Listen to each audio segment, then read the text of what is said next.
বীরভূমের বাঘ অনুব্রত মণ্ডল দীর্ঘ 2 বছর পর আজ ফিরলেন নিজের ঘরেতে। আপনারা জানেন যে 2022 সালের পুজোর আগে গ্রেপ্তার হয়েছিল অনুব্রত মণ্ডল। ইডি তাকে দিল্লি নিয়ে গেছিল, তারপর তার ঠিকানা হয়েছিল তিহার জেল। দীর্ঘ 2 বছর পর আবার ঠিক পুজোর আগে অনুব্রত মণ্ডল আজ ঘরে ফিরলেন। গতকাল রাত্রে 9টার পর তিহার জেলের 3 নম্বর গেট থেকে তিনি বেরোলেন। তারপর তার মেয়ের হাত ধরে কোলাকুলি করলেন। সেখান থেকে সে এয়ারপোর্টে এলেন। এবার এয়ারপোর্ট থেকে কলকাতা এয়ারপোর্টে নামলেন ভোর 4:30টার দিকে। তারপর এখান থেকে যাত্রা ঠিক বীরভূমের উদ্দেশ্যে, বীরভূমের নিজের বাড়ির উদ্দেশ্যে। দীর্ঘ 2 বছর পর অনুব্রত মণ্ডল যখন বাড়ি ফিরছেন, তৃণমূলের কর্মী সমর্থকদের মধ্যে একটা আবেগ, উদ্দীপনা, উচ্ছ্বাস দেখা গেল।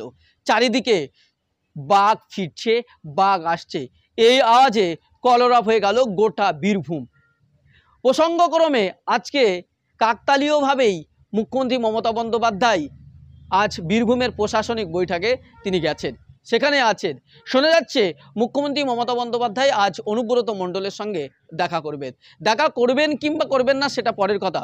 তবে বীরভূমের রাজনীতিতে অনুব্রতের প্রত্যাবর্তন আরও নতুন করে জোয়ার এনেছে।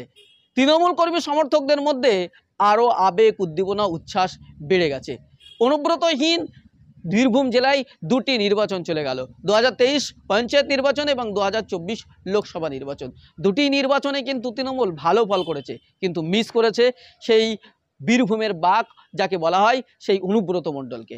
অনুব্রত মণ্ডল যখন গ্রেপ্তার হয়েছিল, খবরের শিরোনাম হয়েছিল যে বাঘ বন্দী হয়েছে, কিন্তু বাঘ কিন্তু আজ খাঁচাই থেকে বেরিয়ে তার নিজের জঙ্গলে পৌঁছে গেছে। আর বীরভূমের নিজের এলাকায়, নিজের বাড়িতে পৌঁছালেন অনুব্রত মণ্ডল। বিরোধীদের কেউ মনে করছেন বিজেপি সিপিএম ভয় পাচ্ছে।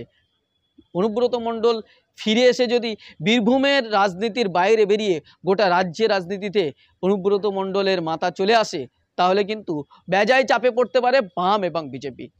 ফলে বাঘ যেমন বাঘ বন্দি করা হয়েছিল, সেই বাঘ এখন জেল থেকে বেরিয়ে এসে তার জঙ্গলে রাজ করা শুরু করে যদি দেয়, তাহলে কি বিরোধীদের চাপ তো একটু থাকবেই। কারণ অনুব্রত মণ্ডল নামটা তো একটু আতঙ্কের, নামটা একটু ভয়ের।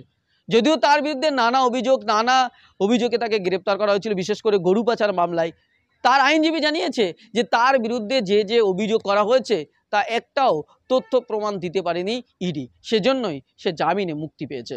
তবে এই মুহূর্তে বাংলার রাজনীতিতে আবার শিরোনামে এলো অনুব্রত মণ্ডল। যে অনুব্রতহীন খবরের শিরোনাম চলেছে 2 বছর, যে অনুব্রতহীন বীরভূমের রাজনীতি চলেছে 2 বছর, সেই অনুব্রতের নাম আবারও শিরোনামে, সেই অনুব্রত আবারও বীরভূমে, সেই অনুব্রত মণ্ডল আবারও ফিরে এসেছে বাংলায়। আবার কি তিনি রাজনীতিতে ফিরবেন?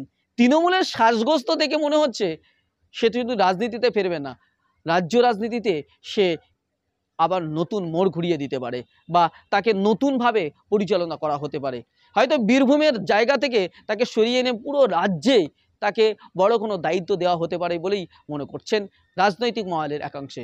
তবে সেটা সময় কথা বলবে। তবে আজকের এই মুহূর্তে সবচেয়ে বড় খবর যেটা, মুখ্যমন্ত্রী মমতা বন্দ্যোপাধ্যায় ইতিমধ্যেই বীরভূমে রয়েছেন এবং আজকেই মুখ্যমন্ত্রী মমতা বন্দ্যোপাধ্যায় বীরভূমে অনুব্রত মণ্ডলের সঙ্গে দেখা করতে পারেন।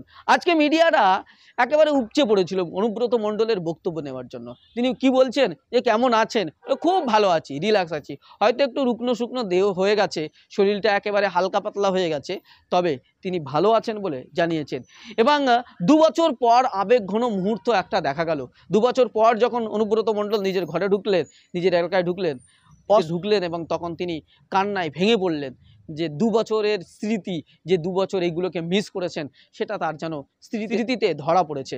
সেই অনুব্রত মণ্ডল আজ বীরভূমের রাজনীতিতে, বঙ্গ রাজনীতিতে, এক দেশের রাজনীতিতে আবার একবার চর্চায় উঠেছে। সেই অনুব্রত মণ্ডলের দ্বারাই আবার নতুন কিছু হবে কিনা, আবার রাজনৈতিক মহলে চর্চা হবে কিনা, সেটাই এখন দেখার বিষয়। ভালো আছে, কোথায় হাত আজকে মুখ্যমন্ত্রীর সঙ্গে দেখা করলেন? মমতা ব্যানার্জি আসছে, শারদীয়া শুভেচ্ছা।